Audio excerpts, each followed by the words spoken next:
Well, thank you very much for inviting me here tonight. And for me, being an athlete is not about getting on the team, scoring the winning goal, or getting a PB. It's so much more.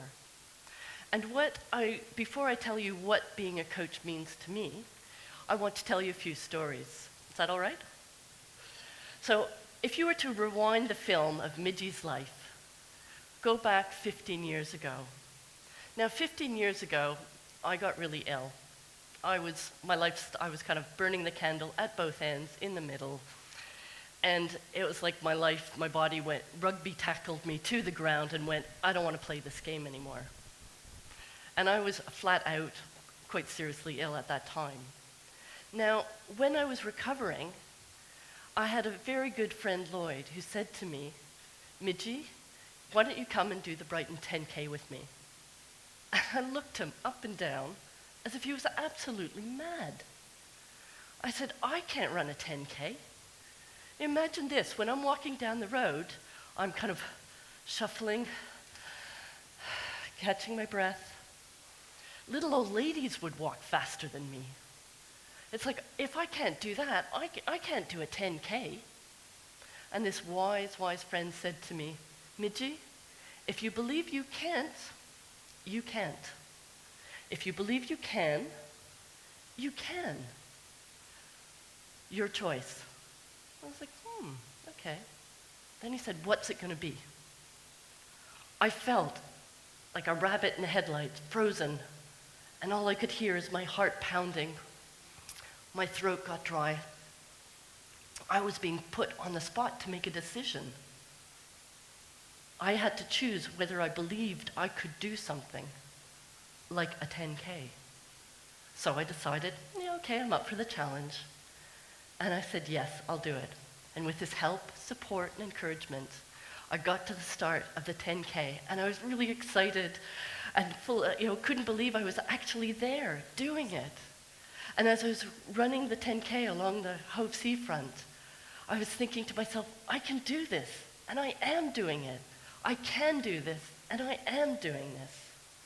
And as I crossed the finish line, I was bubbling with excitement because I couldn't believe that I had actually run 10K.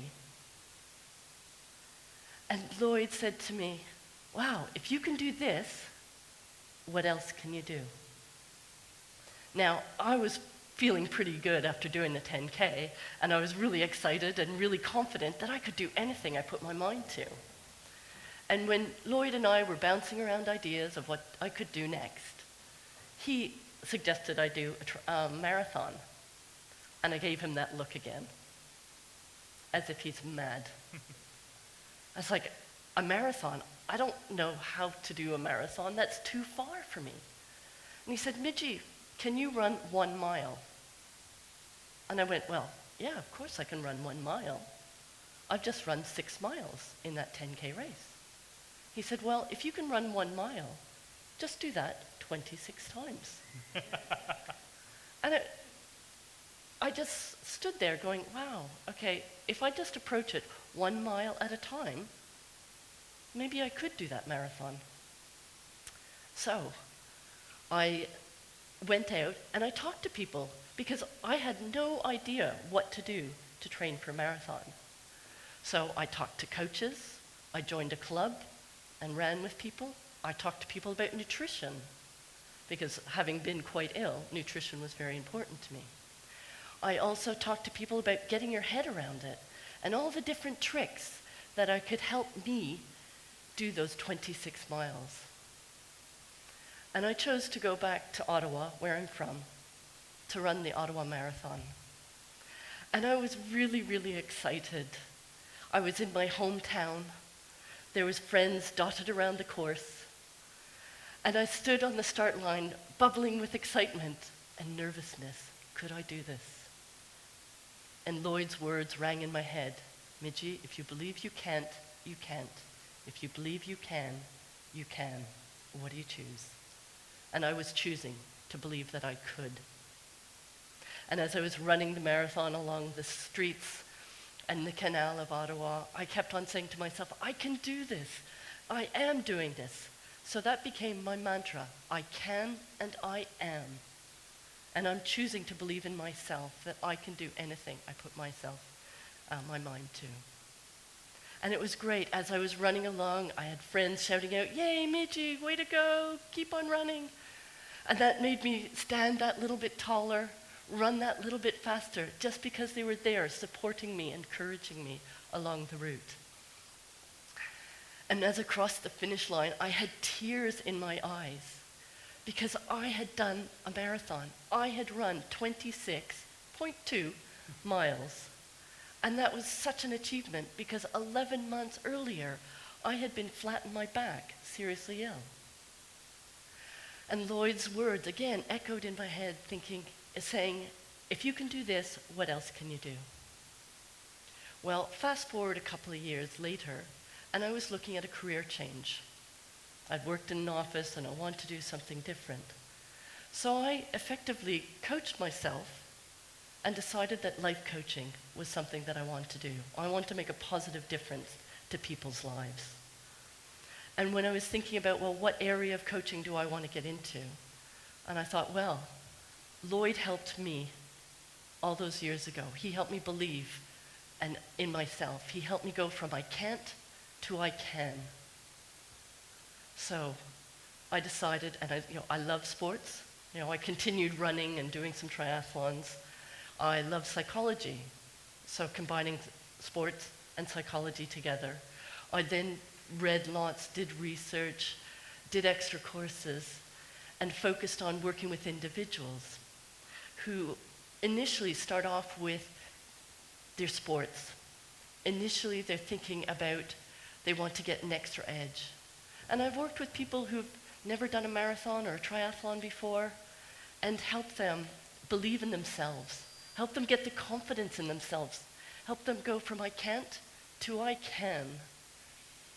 And as I was working with different athletes, I noticed even the professionals that I worked with, or people that were really serious competitive athletes, I knew there seemed to be something missing, because I'd read lots about switching the mind on and being confident and managing the nerves, but there was nothing about, well, what about how do I put that in perspective of the big picture of life? How does that goal of sports fit in with life and all the other things that we do? Because most people who do sports have a life. They have life outside of their sport. They have work. They have family. They have commitments. And so it's looking at the big picture. And as I was working with different people, I decided that I asked them, well, do you see there's an interest and a possibility of putting a package together of combining life coaching concepts and sports psychology concepts? And lots of people were saying, yes, that's a great idea. So I thought, oh, maybe I could write a book about it. Well, I couldn't write a book. I didn't believe I could write a book. And Lloyd's words rang in my head, going, if you believe you can't, you can't. If you believe you can, you can. You choose. So I went out and I talked to people. I found out how to go about it. And I'm really pleased to say that 2 years ago, I published my first book. And that's what I use when I work with individuals. And it gives me great pleasure when I'm working with individuals to make a positive difference in their lives, and not just in the sports. Make a difference elsewhere in their lives. Helping them, I had feedback from a client's husband who said, you've made such a positive difference to my wife. She's more confident, she's a better athlete, and she's so much different and so much more confident working in her business, with the family. It's made a massive difference. So I really enjoy helping people, actually seeing where else they can use the same strategies they use in sports. So, as sports, I see people who want to be the best they can be for a given performance, for a given race, for a given event. And they can use the same strategies that athletes use for things like exams, for things like presentations, job interviews. So in conclusion, I think being an athlete is about attitude, approach, and mindset. So I'd like to leave you with a thought. Where in your life can you pick a goal to go after, where you use the same attitude, approach, and mindset of an athlete to be the best you can be? Thank you. Yeah.